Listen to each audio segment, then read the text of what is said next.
నన్ను వీడియోలో చూసి వచ్చిన వాళ్ళు ఎంతమంది గానుగ నూనె వాడుతారు? ఇప్పుడు ప్యాకెట్ నూనెలు ఎంతమంది వాడుతారు? ఇప్పటికీ ప్యాకెట్ నూనె వాడుతున్నారు. నేను చెప్పి లాభం ఏముందమ్మా? ఏం లాభం? నాకు ఇదేం పెద్ద లక్షల ఫాలోవర్స్ సారీ, ఎందుకంటే నాకు నా వాళ్ళు బయట తేడా లేదు. నీకు అర్థం కాదు. ఎవరైనా నన్ను నిజంగా ప్రేమిస్తే, నన్ను నా మాట మీద విలువ ఉంటే, అదేమంటేరా రేపటి నుంచి రిఫైన్డ్ ఆయిల్ బంద్ పెట్టండి. ఫస్ట్ రిఫైన్డ్ నూనె వాడద్దు మీరు ఎవరు కూడా.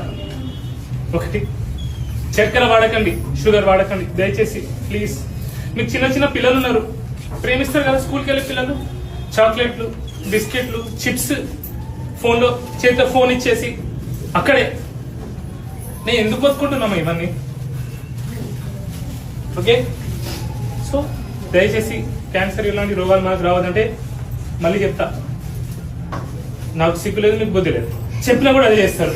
ఓకే, గానుగ నూనె వాడండి, నెయ్యి వాడండి. ఓకే ప్లీజ్, రిఫైన్డ్ షుగర్స్ వాడకండి. ఓకే, ప్యాకెట్ నూనె వాడకండి.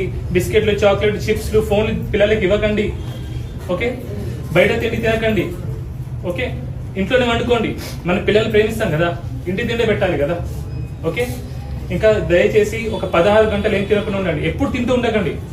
ఎప్పుడు తినడం కూడా పెద్ద రోగం. ఒక్కొక్కరి చూడండి మొత్తం బొత్తలు వచ్చుకున్నాయి. ఓకే, ఎప్పుడు తింటా ఉండకండి. Okay, I'm really very sorry. నాకు ఎందుకంటే ఇట్లా చూస్తా కదా రోజు పేషెంట్స్, మీకేముంటుంది, మీకు ఒకరి పక్షాతం వచ్చింది, ఒకరి తలనొప్పి వచ్చింది, కానీ కొందరు నాకు స్టోరీస్ చెప్తారు, వాళ్ళ బాధ చెప్తారు. అది నిజంగా మీరు వింటే మీకు కూడా ఏడుపు వస్తుంది. ఐమ్ రియలీ సారీ మిమ్మల్ని బాధ పెట్టి